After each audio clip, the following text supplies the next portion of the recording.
World bank کی حالیہ human capital report میں پاکستان کے حوالے سے یہ بات سامنے آئی ہے کہ پاکستان میں گزشتہ 30 سالوں میں ہیومن کیپٹل میں کوئی خاص تبدیلی نہیں آئی. پاکستان کا جو ہیومن کیپٹل انڈیکس ہے اس رپورٹ میں وہ بتایا گیا ہے 0.41، یعنی کہ ایک پاکستانی آج صرف اور صرف 41% کارآمد شہری ہے اپنے وطن کے لیے، اور جی 41% ہم ایکٹیو سٹیزنز ہیں. 0.41 اس کی جو ہے نمبرنگ ہے، لیکن اس کا مطلب یہ بنتا ہے کہ ایک شہری 41% اپنے ملک کے لیے پروڈکٹیو یا کارآمد ہے. اور جنوبی ایشیا کا جو اوسط ہے وہ ہے 48، یعنی باقی ممالک کا اگر ایوریج نکالا جائے تو باقی ممالک کے شہری 0.48 پر کھڑے ہوئے ہیں. 48% اپنے ملک کے لیے وہ کارآمد ہے. اچھا، نیپال کا دیکھیں تو 49% ہے، بنگلہ دیش جو ہے وہ 46% ہے، اور پاکستان کا جو یہ نمبر ہے یہ بیسیکلی افریقن کنٹریز کی رینج میں لایا کر رہا ہے، اتنا کم ہے. اس حوالے سے ہم بات کریں گے. ہمارے ساتھ موجود ہیں ڈاکٹر عطاء الرحمان جو کہ پاکستان کے سابق منسٹر ہیں سائنس اینڈ ٹیکنالوجی کے، اور سابق چیئرمین ہیں HEC کے. چینی صدر شی جن پنگ نے چین کے اعلیٰ ترین سائنٹیفک ایوارڈ سے بھی انہیں نوازا تھا. پاکستان میں بھی انہیں تمغہ امتیاز، ہلال امتیاز، ستارہ امتیاز، نشان امتیاز سے نوازا جا چکا ہے. السلام علیکم ڈاکٹر صاحب. جی وعلیکم السلام. تھینک یو سر، بہت شکریہ سر، آپ نے وقت نکالا. ہیومن کیپٹل انڈیکس، اب یہ رپورٹ آئی ہے اور پاکستان کا جو نمبر ہے اس کے اندر وہ ہے 0.41. ہم ہیومن کیپٹل انڈیکس کو کیسے بہتر کر سکتے ہیں اور کیوں ہمارا ہیومن کیپٹل انڈیکس اتنا پیچھے ہے؟ بات یہ ہے کہ یہ بہت اہم موضوع ہے جو آپ نے اٹھایا ہے اس وقت، کیونکہ اس وقت جو ملک کی حالت ہے اور جو ہماری اقتصادی حالت ہے اور جو پریشانیاں ہیں مہنگائی کی اور ایکسپورٹس کے گرنے کی، ان سب کی بنیادی وجہ یہی ہے کہ ہم نے جو ہمارا سب سے اہم ریسورس ہے، جو سب سے اہم دولت ہے، یعنی کہ ہماری جو افرادی قوت ہے، اس کو ہم نے کبھی اس کے اوپر زور نہیں دیا. کیونکہ آج کی دنیا جو ہے وہی ممالک ترقی کر رہے ہیں اس دنیا میں جنہوں نے تعلیم، سائنس، ٹیکنالوجی اور جدت طرازی پہ زور دیا ہو. تو وجہ جو ہوئی ہے، کیا وجہ ہے کہ ہم اتنے گر گئے ہیں؟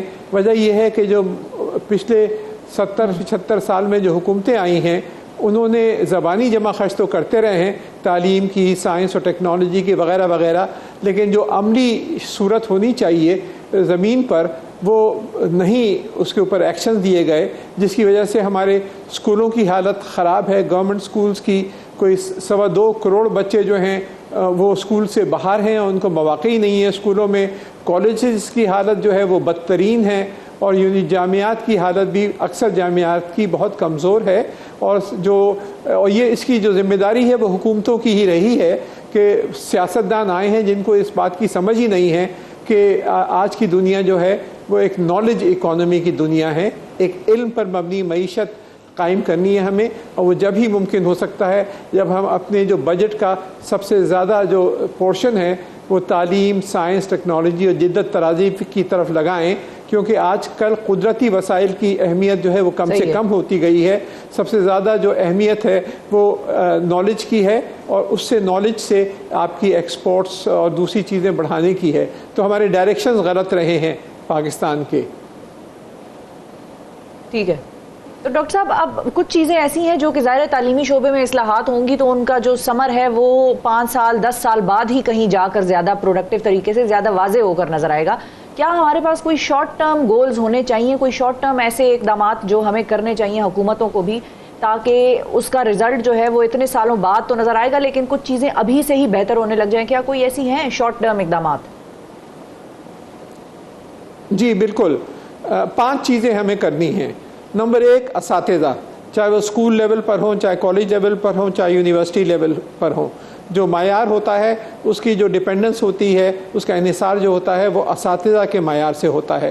تو آپ کو وہ بہترین اساتذہ کو اٹریکٹ کرنا پڑے گا اسکول سسٹم کی طرف، تنخواہوں کے ذریعے اور دوسری مراحت کے ذریعے اور کوالیفیکیشنز کے ذریعے، اور ایک بڑے ریگرس امتحان کے تھرو گزارنا پڑے گا اس سے پہلے کہ آپ کے اساتذہ اپوائنٹ ہو سکیں. تو بہترین اساتذہ کا اپوائنٹمنٹ یہ سب سے پہلا ہے جو آپ کو کرنا ہے. دوسرا جو ہے آپ کا کریکولم، جو آپ پڑھاتے کیا ہیں وہ بھی تینوں لیولز کے اوپر وہ جو ہے اس وقت روٹ لرننگ کی طرف کہ آپ نے خالی رٹا اور پھر امتحان میں ریپروڈیوس کر دیا، پرابلم سالونگ اپروچ نہیں ہے، تو کریکولم میں کے اندر بنیادی تبدیلیاں کرنی پڑیں گی۔ تیسرا جو ہے آپ کا امتحانی نظام، جو امتحانی نظام بھی ہے وہ بھی اسی رٹا کلچر جو ہے اس کی طرف مائل ہے، اور اس پہ نہیں ہے کہ آپ نے کس حد تک سمجھا ہے مضمون کو اور اس کو کس حد تک حقیقت میں زندگی میں اپلائی کر سکتے ہیں۔ تو یہ جو ہے یہ تیسری چیز ہے۔ چوتھا جو ہے وہ انوویشن اور انٹرپرینرشپ، یعنی جدت ترازی، جو بچے نکلے ہمارے کالجز سے اور یونیورسٹیز سے ان میں اتنی قابلیت ہونی چاہیے کہ اپنی کمپنیاں بنا سکیں، اپنی بزنسز کھول سکیں، نہ کہ وہ جابز ڈھونڈتے پھریں۔ تو وہ کلچر ہے ہی نہیں، ہم انوویشن کی طرف لے کر ہی نہیں آئے، اور وہ شروع سے اسکول سے ہی یہ کلچر پیدا کرنا پڑے گا۔ اور پانچواں جو ہے وہ یہ ایک ڈائریکشنز کہ ہمیں ایک نالج اکانومی قائم کرنی ہے، اور اس کے لیے جو آپ کے پاس ترجیحات ہیں وہ ایسے فیلڈز ہیں جیسے کہ انفارمیشن ٹیکنالوجی ہے جس میں آرٹیفیشل انٹیلیجنس ہے، IoT ہے وغیرہ، بائیو ٹیکنالوجی ہے، جینومکس ہے، انرجی سٹوریج سسٹمز ہیں، آپ کی ساری الیکٹرک وہیکل، ساری موٹر گاڑیاں سب اب بجلی پہ چلا کریں گی۔ تو اس طرح کے معدنیات ہیں، منرل ریسورسز پاکستان میں کوٹ کوٹ کے بھرے ہوئے ہیں، تو ان چیزوں کے اوپر فوکس کرنا پڑے گا، اور زراعت کے اندر ایڈوانسڈ ایگریکلچر، تاکہ زراعتی آپ کی پروڈکٹیوٹی بڑھ سکے۔ تو ان چیزوں کی طرف آپ کو لے کر آنا پڑے گا اپنے تعلیمی نظام کو، تاکہ آپ کا جو ہے امپیکٹ ہو سکے۔ لیکن یہ ممکن جب ہی ہو سکتا ہے جب آپ کے پاس حکومت ایسی ہو جو ویژنری ہو، جو سمجھتی ہو اہمیت ایک نالج اکانومی کی، جو ٹیکنیکلی کمپیٹنٹ ہو، یعنی کہ جو صرف سیاستدان نہ ہو بلکہ ماہرین سے پر مشتمل ہو۔ تو اس لحاظ سے ایک ٹیکنوکریٹ گورنمنٹ، ڈیموکریسی یقیناً ہونی چاہیے، لیکن ٹیکنوکریسی ہونی چاہیے کہ جو لوگ منسٹرز بنے اور سیکرٹریز بنے وہ اپنے مضامین میں وہ ماہر ہوں، اور پورے ملک کا ڈائریکشن جو ہے، جیسے سنگاپور کو دیکھ لیں، آج سنگاپور کی ایکسپورٹس 400 ارب ڈالر سالانہ، 400 ارب ڈالر، پاکستان کی ایکسپورٹس 32 ارب ڈالر۔ سنگاپور کراچی سے 1/4 آبادی ہے، کوئی قدرتی وسائل نہیں ہے۔ کیا وجہ؟ انہوں نے سارے ریسورسز جو ہیں وہ تعلیم، سائنس اور ٹیکنالوجی اور ہیومن انڈیکس جو آپ نے بات کری اس کی طرف لگا دی ہیں۔ تو دنیا کے جو بہترین ہیومن انڈیکسز میں آتے ہیں وہ سنگاپور جیسے ممالک آتے ہیں، جبکہ پاکستان بدترین ممالک میں اور افریقہ سے آپ مقابلہ کر سکتے ہیں۔ اس کی وجہ یہی ہے۔ بالکل ٹھیک سر، بہت شکریہ ادا کریں گے ڈاکٹر عطاء الرحمان صاحب ہمارے ساتھ، اور واقعی بڑی اہم بات انہوں نے کی۔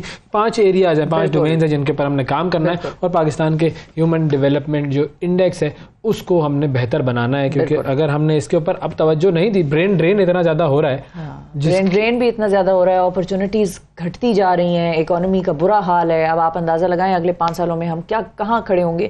جو بھی حکومت ہو اس کو اس چیز کو ریورس کرنے میں سالہ سال لگ جائیں گے۔